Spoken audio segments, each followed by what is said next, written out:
Bonjour Piotr Tolstoï. Bonjour. Vous êtes un homme politique russe, vice-président de la Douma, et je n'ai pas vraiment besoin de vous présenter parce que nos auditeurs vous connaissent très bien à travers différentes missions et interventions dans les médias, et notamment au Dialogue franco-russe. Je vous remercie encore une fois d'être avec nous. Merci à vous. Plusieurs auditeurs, nos auditeurs, souhaiteraient vous poser pas mal de questions concernant la Russie, le monde multipolaire, la guerre en Ukraine, évidemment. Et moi, j'aimerais bien commencer par les États-Unis. Que pensez-vous de la tentative d'assassinat de Donald Trump? À mon avis, ça a augmenté ça donnait à Donald Trump une certaine priorité dans l'opinion publique américaine, mais on verra comment il va se présenter contre Kamala Harris, qui maintenant représente le camp démocrate. Pour nous, c'est, à mon avis, n'importe quel président américain, il est surtout intéressé par les États-Unis et pas par le monde multipolaire. Mais en fait, n'importe quelle issue des élections américaines montre à l'Europe, met à l'Europe dans une situation difficile. Parce que l'Europe a perdu son souveraineté, entièrement plongée sous la politique américaine, et maintenant, avec Trump ou avec Kamala Harris, n'importe qui, ça serait difficile de reprendre de nouveau la voie de l'Europe. Donc la candidature de Kamala Harris, vraiment, c'est toute récente. Elle a été validée en quelque sorte par Soros, puisque j'ai vu hier sur X la photo d'Alexandre Soros et Kamala Harris, donc le monde libéral américain et pas que, valide la candidature du futur candidate démocrate. Ouais. Que pensez-vous des élections en général? Est-ce que finalement, c'est vrai que j'ai entendu déjà parler de ça, que peu importe quel candidat, peu importe quel président, ça ne va rien changer, ni pour le cours de la guerre en Ukraine, ni pour les relations bilatérales entre la Russie et les États-Unis, ou peut-être quand même Donald Trump pourrait être, entre guillemets, un candidat plus pacifique pour la Russie? Pour nous, à mon avis, ça ne change pas grand-chose. Pour les États-Unis, la façon dont ils ont présenté une nouvelle candidature démocrate, c'est assez rigolo parce que ça nous montre vraiment le triomphe de la démocratie quand il y a déjà des gens qui ont donné de l'argent pour M. Biden, et du coup, on ignore leur opinion, on met Madame Harris devant dans le camp démocrate. À mon avis, ce qui est important pour les États-Unis, c'est leur notion de la démocratie. Et cette notion de la démocratie, on voit que c'est une vitrine. En fait, il y a des groupes d'influence qui gouvernent les États-Unis, en fait, qui gouvernent le monde. Parce qu'aujourd'hui, l'Europe occidentale est entièrement sous l'influence des narratifs américains. Donc ce groupe, on voit, même si le président Biden ne comprend pas où il est, il y a toujours ses conseillers, il y a toujours Blinken, Sullivan, les autres plus jeunes qui en fait tournent ce mécanisme, et on voit que ce n'est pas un mécanisme démocratique, ce n'est pas un mécanisme qui s'appuie sur la confiance des électeurs finalement. Ça s'appuie sur le capital, mais sur certains groupes d'influence américains. Et à mon avis, leur intérêt, c'est de continuer à soutenir l'Ukraine contre la Russie, parce qu'affaiblir la Russie, c'est le but stratégique des États-Unis dans ce conflit. Et leur atteint, à votre avis? Non. En fait, ils ont pensé que avec les sanctions, avec les tentatives d'isolation de la Russie, qu'ils peuvent faire quelque chose, mais ça n'a pas marché. Finalement, les sanctions, ils tapent sur les pays qui ont entamé les sanctions contre la Russie. L'isolation, ce n'est pas le cas, parce qu'on a les relations avec tout le monde entier, sauf un petit morceau qui s'appelle l'Europe occidentale et les États-Unis et Canada. Bon, s'ils ne veulent pas, on s'en fout. Pour revenir à l'OTAN, Der Spiegel, un média allemand, a consulté le document confidentiel selon lequel l'Allemagne préparerait un effort logistique gigantesque qui vise à permettre le passage en quelques mois de 800 000 soldats de l'OTAN sur son territoire pour après en route pour défendre l'Europe de l'Est contre la Russie. On est en... Bon, ce sont les vraies informations, parce que quand même Der Spiegel est un média assez important. Qu'est-ce que ça veut dire exactement en été 2024? Est-ce que c'est l'Allemagne qui voudrait prendre une revanche en quelque sorte sur sa défaite contre les Russes? Non, à mon avis, c'est des manœuvres à l'intérieur de l'OTAN, mais ça nous prouve encore une fois que l'OTAN, ce n'est pas un bloc défensif, parce que c'est ce qu'il dit Spiegel, c'est que les Allemands, ils revisent les routes afin qu'ils puissent faire passer l'armée sur les routes, sur l'infrastructure allemande, infrastructure routière. Cela veut dire quoi? Drac nach Osten numéro 2. Une fois, ils ont déjà essayé de faire ça en 1941 et ça se terminait au Berlin en 1945. Donc j'espère que les Allemands ne vont pas répéter les mêmes fautes. Mais s'ils ont besoin de reviser les routes, à mon avis, c'est très bien. Nous, on n'a pas les routes ici en Russie préparées pour 800 000 soldats de l'OTAN. On a seulement quelques routes pour évacuer les soldats de l'OTAN tués en Ukraine. Et malheureusement, ça se passe chaque jour. Vous êtes en train de communiquer parler avec les dirigeants de l'OTAN? Non, on n'a pas des contacts avec l'OTAN depuis en fait 2014.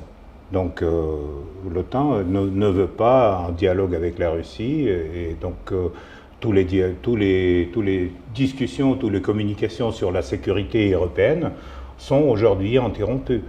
On verra bien après notre victoire en Ukraine, qu'est-ce que ça va donner au niveau de la sécurité européenne. C'est sûr qu'il y aura des nouvelles consultations et des nouvelles conditions de la sécurité européenne. Parce que la Russie, c'est le plus grand pays de l'Europe, je dis ça toujours pour que les gens n'oublient pas la géographie.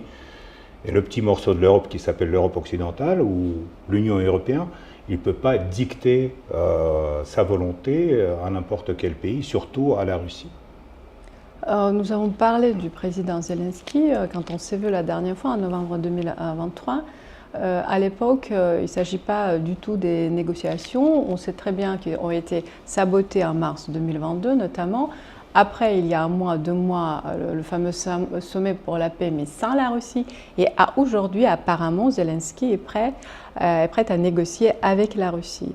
Comment vous voyez cette future potentielle négociation? Parce qu'à un moment donné, ça doit arriver.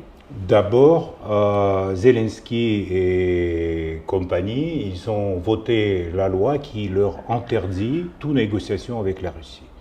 Donc pour discuter de négociation, il faut en fait reviser cette décision du Parlement ukrainien. Deuxièmement, Zelensky est un président illégitime, son mandat est terminé, pour la Russie, il ne représente pas le peuple ukrainien. Son rhétorique est compréhensible parce que même Boris Johnson, qui lui a donné l'ordre d'aller jusqu'au bout, faire la guerre contre la Russie au moment des négociations d'Istanbul, même Johnson est allé voir Trump pour consulter à probable variant qu'est-ce qu'on peut proposer à les Russes pour terminer la guerre. Donc pour Zelensky, c'est le moment difficile parce que il ne s'appuyait pas sur le peuple ukrainien, mais il s'appuyait toujours sur le soutien américain et le soutien de l'Occident en général.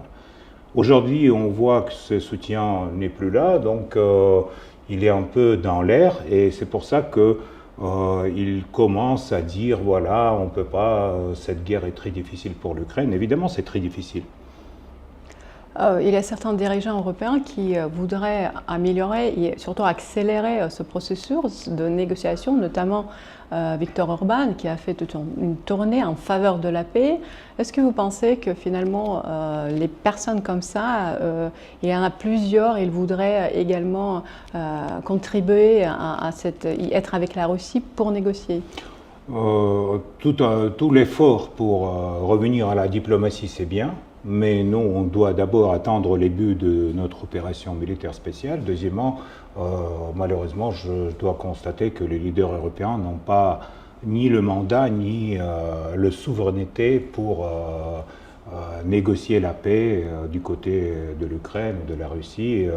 Même M. Orban, il a toujours fait son tournée pour donner de l'information à Donald Trump sur la situation et sur la position de la Russie, de la Chine et de l'Ukraine, pas plus. Donc à mon avis, c'est pas eux qui vont jouer un rôle dans le futur peut-être issue diplomatique du conflit. Que dites-vous à ces personnes-là? Elles sont nombreuses depuis 2 ans et demi, on les voit dans les médias mainstream, mais pas que, qui accusent la Russie systématiquement de crimes de guerre. Écoutez, pour l'instant, ils n'ont rien prouvé. Même les noms des victimes de soi-disant crimes à Boutcha, on ne les connaît pas. Et ils refusent à donner des noms des gens qui ont été tués à Boutcha. On ne sait pas par qui.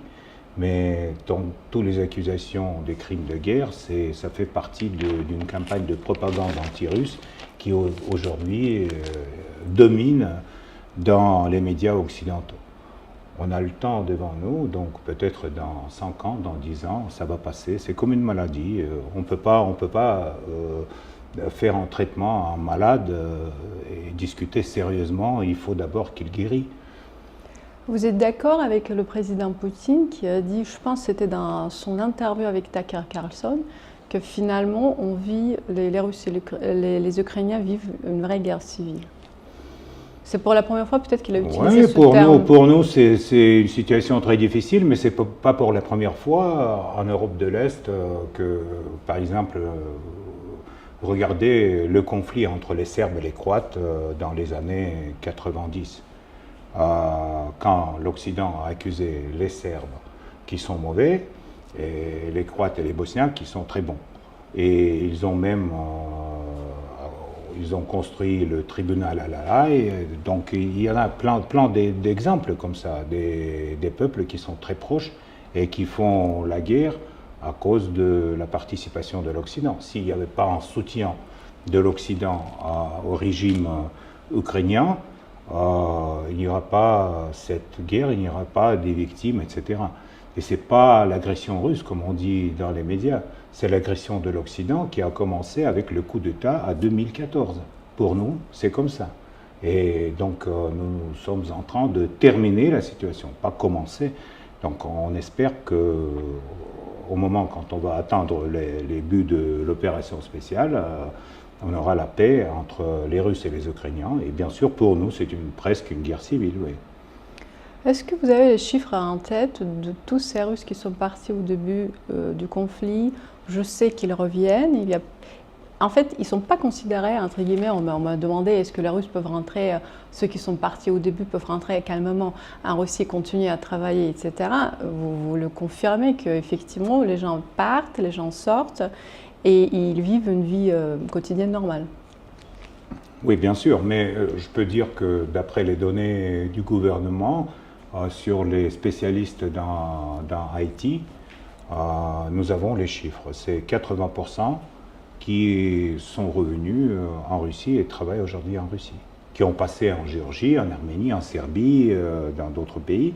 Et après, ils ont compris qu'ils ont fait une erreur et ils ont rentré à la maison pour travailler, gagner de l'argent, faire grandir leurs enfants, etc. Donc, vie en émigration, c'est difficile.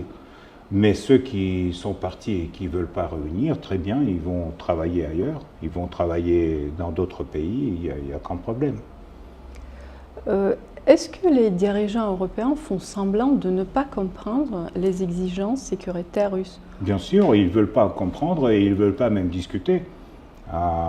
Les exigences de sécurité, c'est très simple. J'ai déjà expliqué que c'est si jamais il y a des missiles de l'OTAN sur le territoire ukrainien, donc pour nous, ça nous réduit à 1 minute et demie le moment de prendre la décision à se défendre. Donc pour nous, c'est une chose très importante.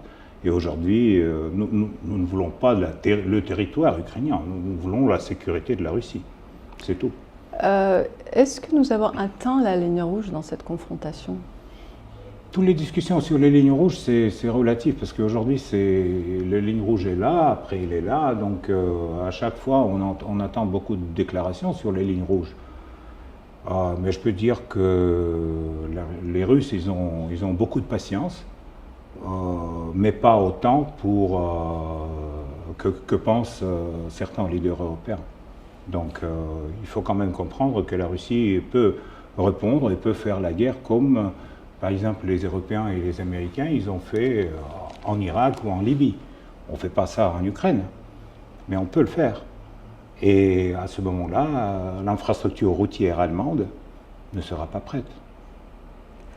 Et il y a un autre conflit dans le monde qui inquiète les gens, c'est le conflit entre Israël et la Palestine. Et on a dit un petit mot lors de notre dernier dialogue avec vous en novembre. Est-ce que le rôle de la Russie ou l'opinion de la Russie a changé depuis?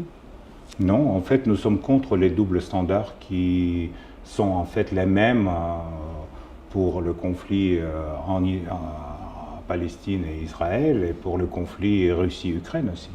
Donc il y a toujours, pour l'opinion publique, les mauvais, c'est les Russes et les Palestiniens, et les bons, c'est les Israéliens et Ukrainiens qui peuvent faire ce qu'ils veulent, qui peuvent envoyer les missiles sur les jardins d'enfants, sur les hôpitaux, tuer les civils, etc. Et il y a toujours des mauvais qui ne tuent pas les civils, mais qui sont mauvais dans l'opinion publique. Donc, à mon avis, c'est quelque chose qui, tôt ou tard, n'importe quel mensonge se disperse. Donc, on va voir quand ça va passer, mais malheureusement, pour l'opinion publique européenne notamment, il y aura un moment de quelque chose, de découverte très, très triste pour eux. Vous êtes d'accord avec Alexei Pouchkov que j'ai interrogé la semaine dernière et qui a dit que la Russie n'est pas en conflit avec les peuples de l'Europe, mais avec leurs dirigeants? Bien sûr, non, ça c'est clair. Moi je peux dire que même quand je dis des choses désagréables sur les dirigeants français ou sur leur politique envers la Russie, les simples Français me soutiennent, ils me disent bah oui, continuez de dire la vérité, monsieur Tolstoï, c'est bien, etc. Donc on comprend très bien que le système politique d'aujourd'hui ne représente pas vraiment ce que pensent les Français. Ça se voit après l'élection parlementaire, ça se voit par plusieurs choses. Aujourd'hui, on voit Paris avec les barrages olympiques, avec le baignoire dans la Seine, etc. Mais ça ne représente pas la France pour moi. Ça ne représente pas le peuple français. Et ça ne représente pas l'amitié franco-russe qui existe depuis des siècles. Là, on est bien d'accord au dialogue franco-russe, on est bien placé pour le confirmer. Si demain, lors d'une grande conférence pour la paix, ou autrement vous rencontrez M. Macron, qui est encore président de France, que vous voudriez lui dire? Rien. Moi, j'ai aucun message à M. Macron. Moi, j'aimerais bien rencontrer peut-être Brigitte, mais lui, non. Le dialogue entre la Russie et la France est quasi inexistant, je dirais nul. Moi, je ne parle pas des sociétés civiles, puisque les sociétés civiles, heureusement, communiquent. Combien de temps, vous pensez, il nous faut pour revenir à la normale et surtout économiquement parlant? On sait très bien que l'Europe est endettée, la France est endettée, et on a parlé lors de plusieurs conférences du dialogue franco-russe notamment. Ce réveil-là économique, est-ce qu'il est possible peut-être avant 10 ans? C'est minimum? C'est minimum. 10 ans pour que Macron et génération de ces leaders faits par par les technologies politiques pour qu'ils partent, pour que de nouveaux leaders européens commencent à fonctionner dans l'Europe et pour que le dialogue et la confiance, parce qu'en fait, et pour le business, et pour la politique, et pour la sécurité, la base, c'est la confiance. On n'a pas la confiance à des gens qui manipulent à double standard avec un certain nombre de choses qu'ils jugent les principes de l'Europe. Donc, il faut au moins 10 ans, à mon avis. Mais la Russie est prête à coopérer. Dans 10 ans, on verra bien. Merci beaucoup, Piotr Tolstoï, pour ce dialogue. Pour le continuer, j'espère vous voir avant 10 ans. Merci, Merci. bien sûr. Merci.